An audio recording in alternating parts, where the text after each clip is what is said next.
寝る前怪談。今夜もまた誰かの記憶が語り始める。裏返った世界。俺の日常は本当に平凡だった。朝起きて会社に行って帰ってきて飯を食い風呂に入って寝る。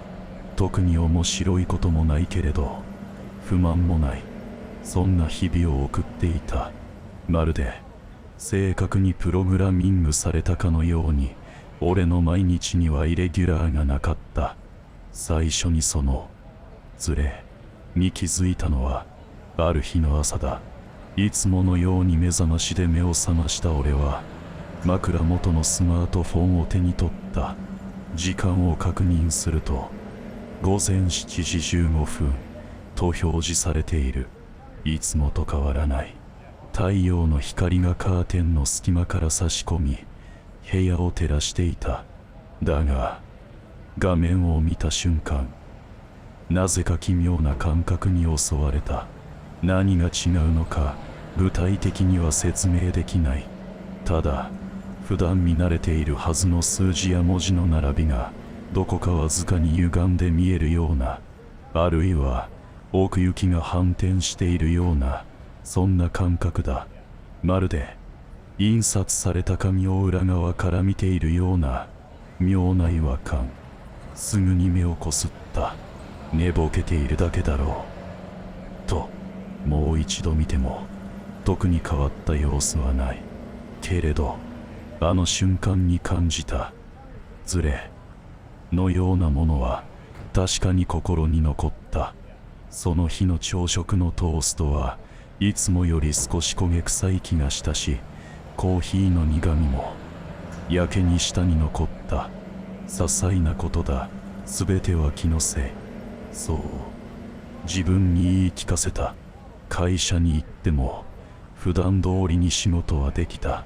しかしふとした瞬間に壁に貼られたポスターの文字やパソコンの画面に表示されるフォントがほんのわずかに見慣れないものに変わっているような気がした。特に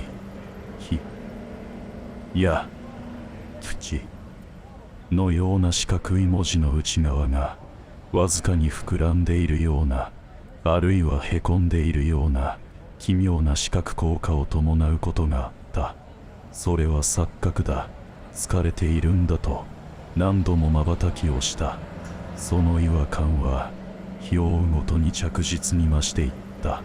そして俺の日常をまるで病原菌のようにゆっくりと蝕み始めた。ある日の帰り道、いつものコンビニに立ち寄った。飲み物を買おうと冷蔵ケースを開けると、見慣れないパッケージの商品がいくつか混じっている。新商品かにしてはデザインがどこかやぼったい。よく見ると成分表示の日本語が微妙におかしいのだ。砂糖の漢字が一本多いような、水の字が三本足になっているような、そんな奇妙な違和感。さらに商品のバーコードが縞模様ではなく細かなら線状の模様になっていることに気づいた時には背筋が凍った。さすがに気味が悪くなり、そのコンビニを出た。別のコンビニに入ってみる。そこも同じだ。見慣れない商品が混じっている。そして微妙に感じがおかしい。陳列棚の商品と商品の隙間からわずかに暗い空間が見えるような妙な感覚すらあった。それはまるで透明な幕の向こうにもう一つの世界が透けて見えるかのようだった。俺は少し怖くなってきた。これは夢なのか、それとも俺の頭がおかしくなったのか。その日の夜、自宅に帰りテレビをつけた。ニュース番組が流れている。アナウンサーの声も映像もいつも通りだ。だが画面下のテロップの文字がやはり微妙に歪んでいる。いいや、歪んでいるというよりも裏返っているような感覚だ。左右が反転しているわけではない。しかし、本来そこにあるべきではない。深い影のようなものが文字の輪郭にまとわりついているように見えた。それは、テレビの枠を越えて、壁に映る光の中にまで、その不気味な影が伸びているかのようだった。俺はテレビを消した。頭が混乱してきた。インターネットで調べてみようと思ったが、それも怖い気がした。もし、ネットの世界も、裏返って、いたら、俺は、一体何を信じればいい。スマホの画面をタップする指が震えた。最も恐ろしかったのは、人々の変化だった。それは、俺が精神的に追い詰められていく大きな要因となった。会社でのことだ。同僚の A さんと話していると、A さんの顔のパーツが、ほんの少しだけ左右非対称になっていることに気づいた。右目だけが少し大きく、口元が微妙に歪んでいる。いや、それだけではない。A さんの瞳の奥に、本来あるべきではない、黒い点のようなものがぼんやりと見えた。まるで、瞳孔の奥に、さらに深い闇が広がっているかのようだった。A さん、なんか顔色悪いよ。俺がそう声をかけると、A さんはきょとんとした顔で、ええ、いつも通りですよ、と答える。笑顔を浮かべた A さんの口元が、わずかに不自然に引きつっているように見えた。他の同僚たちも、特に A さんの異変に気づいている様子はない。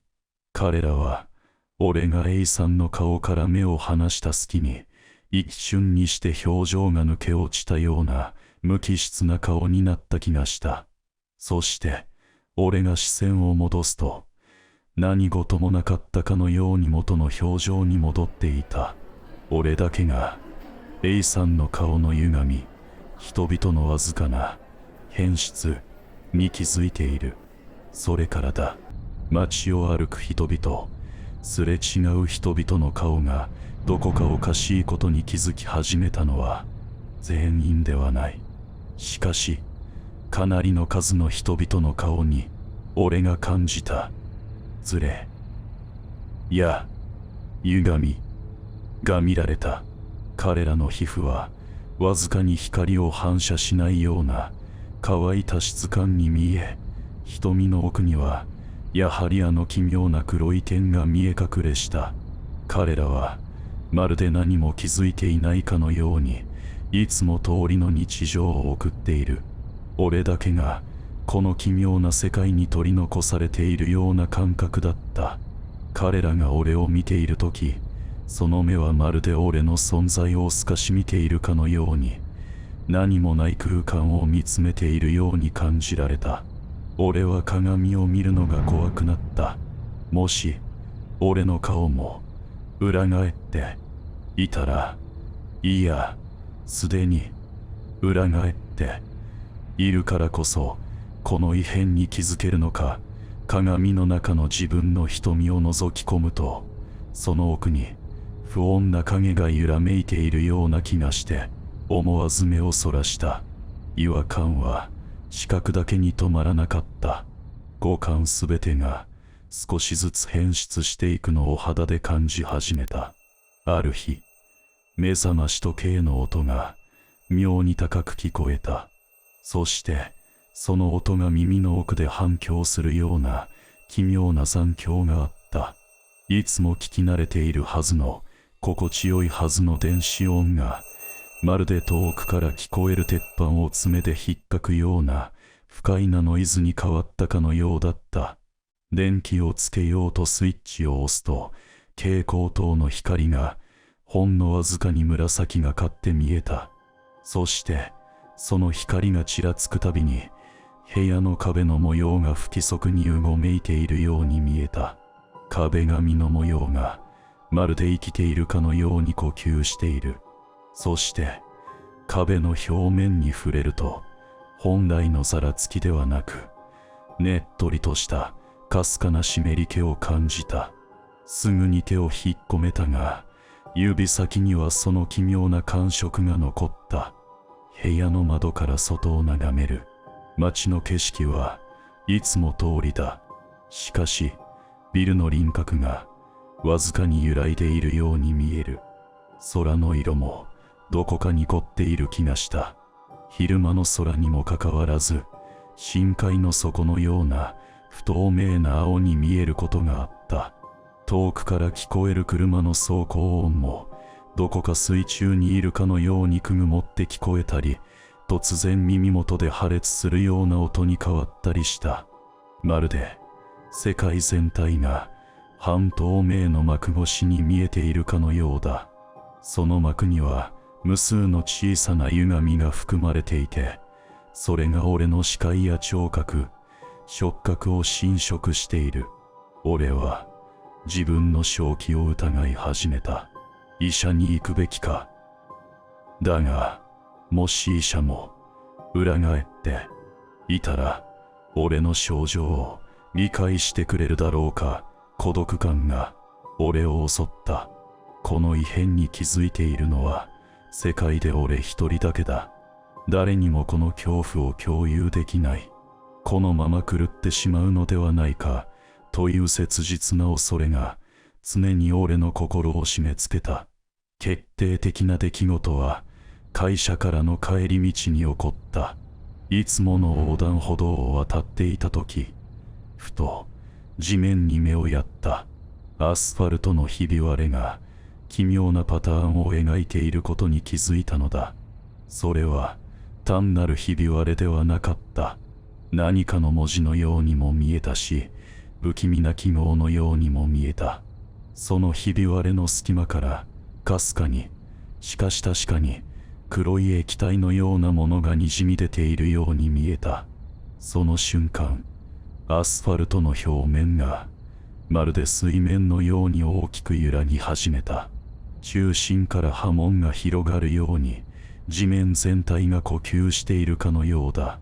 そしてその揺らぎの奥から何かがこちらを覗き込んでいるような、そんな感覚に襲われた。それは深い闇のようにも見えたし、無数の目が羽ばたいているようにも見えた。あるいは膨大な数の細い腕のようなものがうごめいているようにも、そこから言葉にならない、低く響くような、しかし耳には届かない声のようなものが直接俺の頭の中に流れ込んできた気がした。それは理解できない言語でありながら、俺の存在そのものを否定するようなおぞましい響きだった。俺は恐怖で体が硬直し、その場に立ち尽くした。呼吸ができない。心臓が握りつぶされるようだ。おい、あんた、大丈夫か。背後から誰かの声が聞こえた。振り返ると、見知らぬ通行人が心配そうに俺を見ている。その人の顔も、やはりどこか歪んでいた。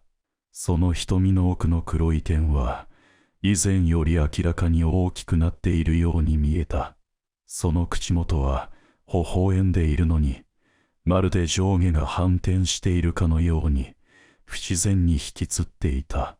俺は、その声にがに返り、慌ててその場から走り去った。振り返ることもせず、ただひたすらに、自分が住むアパートへと走った。それから、俺はできるだけ外に出るのをやめた。会社も休んだ。部屋の中に引きこもり、カーテンを閉め切って、誰とも会わないようにした。もはや、食事もろくに喉を通らない。しかし、部屋の中にも、異変は及んできている。いや、すでに、部屋の中こそが、その、裏返った世界の中心になってしまっていた。壁のシミは、日に日に大きくなっているように見える。それは単なるシミではなく、不気味な模様を描き、わずかに脈打っているかのようだ。天井の木目も、不規則に脈打つように見え始めた。天井全体が何か巨大な生物の皮膚のように見える。そして夜、電気が消えた真っ暗な部屋の中で俺は確かに聞いたのだ。壁の向こうから、天井の隙間から、床下から、ひたひたと何かが這いずるような音がする。まるで俺の部屋の壁の裏側に無数の何かがうごめいているかのようだ。そしてその音と同時に部屋の空気が冷たく、しかし同時に湿気を含んだような奇妙な重さを帯びてくる。それはまるでこの世界そのものが少しずつ形を変え裏返っていくような音。俺はこの世界がいつからこうなってしまったのか知らない。彼の部屋からはもう何も物音がしない。カーテンは固く閉ざされ、まるで深い闇を内包しているかのようだ。だが時折その部屋の壁からかすかな脈動が聞こえてくることがある。それはまるで生きている何かがその壁の向こうでゆっくりと呼吸しているかのようだ。あの男が最後に何を見たのか我々にはわからない。ただ彼がこの部屋を去ってからあの壁の脈動は始まった。そしてある日、あの男の部屋の玄関前に一台のスマートフォンが落ちていた。画面は真っ暗だったが、拾い上げようとすると一瞬だけ光った。そこに表示されていたのは見たこともない不気味な文字の羅列。まるで私たちの知るどの言語とも違う異世界の文字のような。誰もそれに触れようとはしなかった。ただそのスマホからひどく冷たい気配がかすかに漂っていた。数日後、そのスマホはいつの間にか消えていた。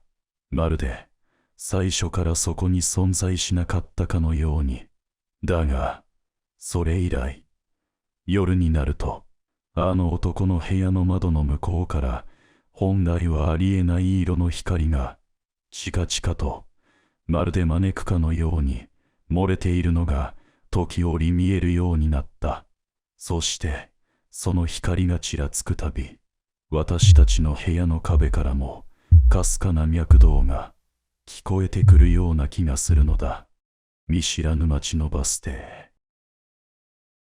あれは今でもよく覚えている。会社帰りの夜、俺はいつものように最寄り駅からバスに乗った。それは普段使っている路線で、特に何も考えずスマホを見ながら座席に座った。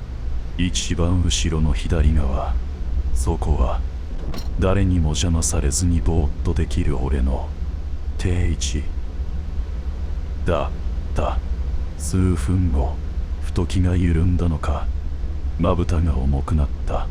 気がつけばバスはほぼ停車していて、車内には俺一人だけ。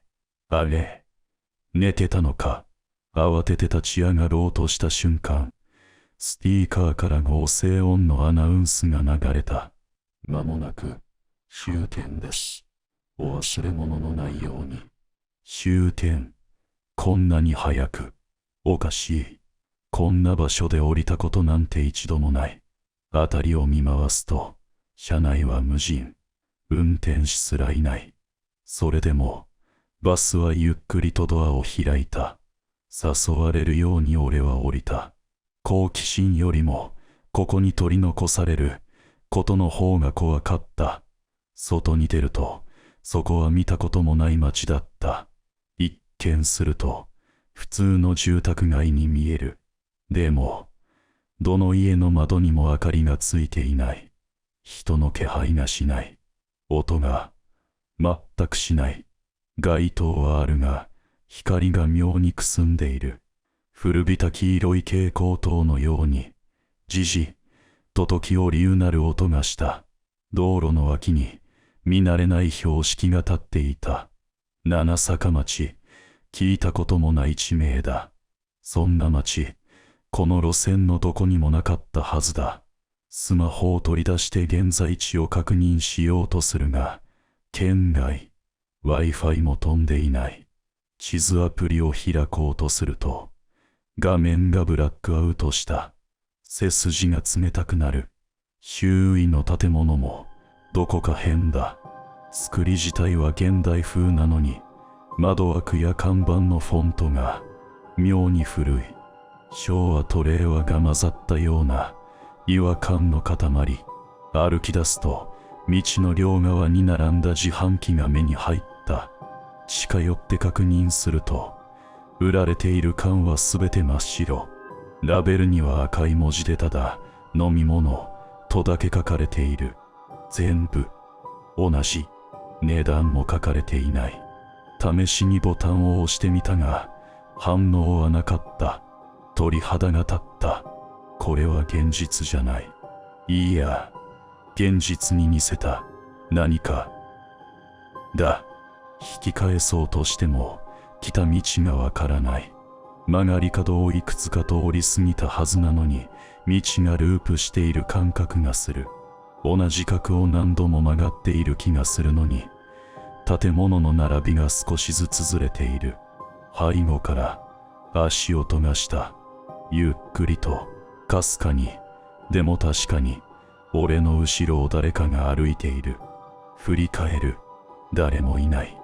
けれど、空気が何かの痕跡を残していた。気づけば、空が赤黒く染まり始めていた。夜なのに、夕暮れのような色。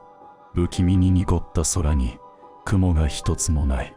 さらに進むと、路面にチョークで書かれた文字があった。帰れない。その文字は何重にもなっていて、何度も書き直したように見えた。もう戻れないのか。焦りと寒気が混じったような感覚に襲われた。だが、その時、曲がり角の先に、一台のバスが止まっているのが見えた。さっき降りたはずの、あのバスだった。運転席には誰もいない。車内は空っぽなのに、アイドリングの音だけが静かに響いていた。乗っていいのか、わからないまま足が勝手に動いた。ステップを登り、座席に腰を下ろした瞬間、視界がぐにゃりと歪んだ気がした。次に気づいた時、バスはいつもの駅前に止まっていた。そこには人がいた。街灯も明るく、世界は元通りだった。俺はそのまま無言で帰宅した。現実感がないままシャワーを浴び、ベッドに倒れ込んだ。そして翌朝、何気なく IC カードの履歴を確認した。校舎、七坂町。そんな地名、この世界には存在しないはずなのに。だが、戻ってきたのは、世界だけだったのか。帰宅後、違和感は続いた。部屋の時計が5分ほど遅れている。そんなこと、今までなかった。テレビのニュースでは、今日は6月13日、と言っていたが、俺のスマホは6月12日のまま、再起動しても変わらなかった。ふと、洗面所の鏡に映った自分を見て息を飲んだ。俺の首筋に、バスの座席カバーに描かれていた奇妙な模様と同じ形のあざが浮かんでいた。そんなもの、今朝まではなかった。気味が悪くなって、また IC カードの履歴を見直す。前日以前の履歴は正常だ。けれど、七坂町で降りたという記録だけが何度見ても消えない。地図アプリでもう一度、七坂町を検索してみた。結果は、該当する地名は存在しません。その代わり、検索バーの履歴には、こんな表示が残っていた。七坂町、バス専用区間。何だよ。それ。数日後、駅前のロータリーに立っていると、バスの時刻表の掲示板が一部書き換えられていることに気づいた。深夜特別便七坂町方面。関係者以外乗車不可。それを見た瞬間、背中に冷たい汗が流れた。その関係者が自分を指しているような気がした。それ以来バスには乗っていない。駅までは自転車で通うようにしている。夜遅くなる日はタクシーを使う。今のところあの町に戻されることはない。